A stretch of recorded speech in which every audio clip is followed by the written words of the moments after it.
انت عارف ان الفازلين اللي بنستخدمه كل يوم معمول اساسا من بترول؟ طب تخيل لو اقولك انك تقدر تعمل بنفسك فازلين طبيعي 100% انضف وامن وكمان ريحته حلوه. تابعنا خطوه بخطوه علشان نعمل اقوى بديل علمي للفازلين الصناعي. السلام عليكم، معاكم محمد شعلان وفيديو جديد من ميركير، والنهارده هنعمل الفازلين الطبيعي. الفازلين الصناعي معروف انه بيرطب الجلد وبيحميه من الجفاف خصوصا في الشتاء، بس مشكلته انه معمول من بتروليوم جيلي، ودي مادة مشتقة من النفط، يعني بتعمل طبقة عزل على الجلد ولكن مش بتغذيه فعليا. عشان كده النهاردة هنعمل فازلين طبيعي مكوناته بتغذي البشرة بطريقة سليمة وكمان طبيعي 100%. أنا هشرح المكونات بالجرامات، بس تابعونا علشان هنمشي مع بعض خطوة بخطوة. أول حاجة أنا هنا عندي المكونات زي شمع الكانديليلا وشمع العسل والبارافين. هاخد 5 جرام من شمع الكانديليلا و10 جرام من شمع العسل و20 جرام من البارافين أويل. البارافين ده هيدي قوام ناعم ويمنع التبخر بتاع المية على الجلد، والشمع العسل بيدي القوام القوي وكمان غني بالفيتامين A، وشمع الكانديليلا بياخد الصلابة للقوام علشان يقدر يخليه متماسك مع بعضه. فلازم ان انا امزج الكلام ده كله، وبعد كده ابدا احطه على هوت بليت علشان يسيح ويدوب، علشان اضيف بقيه المكونات بتاعتي. هاخد كل المكونات دي واحطها على الهوت بليت، وطبعا احنا خلاص بقينا عارفين ان الهوت بليت لازم دايما يبقى على اقل درجه حراره. ما عنديش هوت بليت اقدر ان انا استخدم ووتر باث عادي جدا.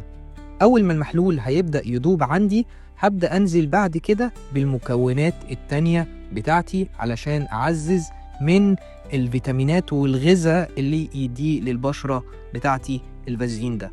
هنزل بعد كده هنا بزيت جوز الهند، وانا هستخدم هنا من زيت جوز الهند 5 جرام.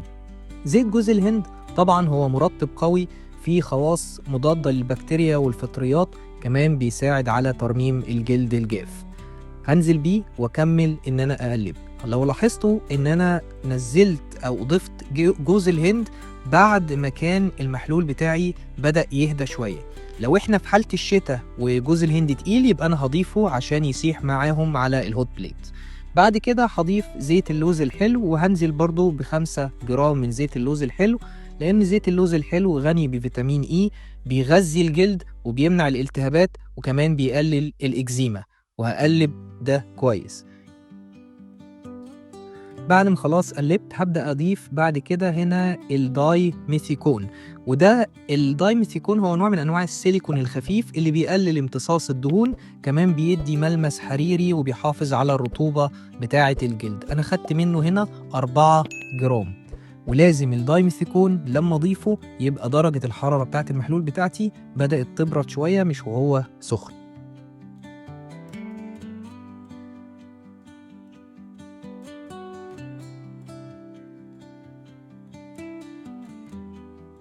بعد كده هضيف ال PEG6، هاخد منه 750 مللي جرام. طبعا ده مستحلب بسيط بيساعد على دمج الزيوت مع بعض، وكمان هو نوع من انواع المرطبات اللي هضيفها في الجلد.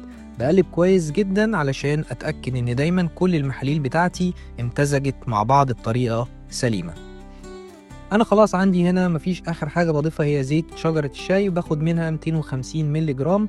طبعا يعني هيديني ريحة، وفي نفس الوقت كأنه مضاد للأكسدة، بما إنه هو مضاد للبكتيريا وبيساعد على علاج الالتهابات بتاعة الجلد، وكمان بيدي ريحة منعشة. دي حاجة يعني أنا بضيفها علشان خاطر يعني أمان زيادة جدا. بجيب بعد كده الكونتينر بتاعه زي ما حضراتكم شايفين كده، وخلاص المحلول بتاعي بدأ شوية هيجمد، فأنا عايزه يبدأ ينزل كله مع بعضه واديله وقته لحد ما يبرد تماما خالص عشان اقدر استخدمه واحصل على الفازلين شبه الفازلين الصناعي 100%. زي ما حضراتكم شايفين كده هبدأ انزل بيه لحد ما املأ العلبة بتاعتي كلها واسيبه بعد كده يبرد. هحصل على الفازلين بتاعي وابقى كده خلصت. طريقة سهلة جدا جدا جدا، مفيش اسهل من كده. طبعا طريقة استخدامه انا بستخدمه عادي، الناس كلها عارفة بتستخدمه ازاي، فده بالنسبة لي احسن بكتير. مفيهوش اي مواد كيميائيه، بل بالعكس كله مواد نافعة جدا وطبيعية للجسم. ده بالنسبة لفيديو النهاردة، أتمنى إن الفيديو يكون عجب حضراتكم. ما تنسوش تعملوا لايك وشير وسبسكرايب في القناة، وتقولوا لنا رأيكم في التعليقات.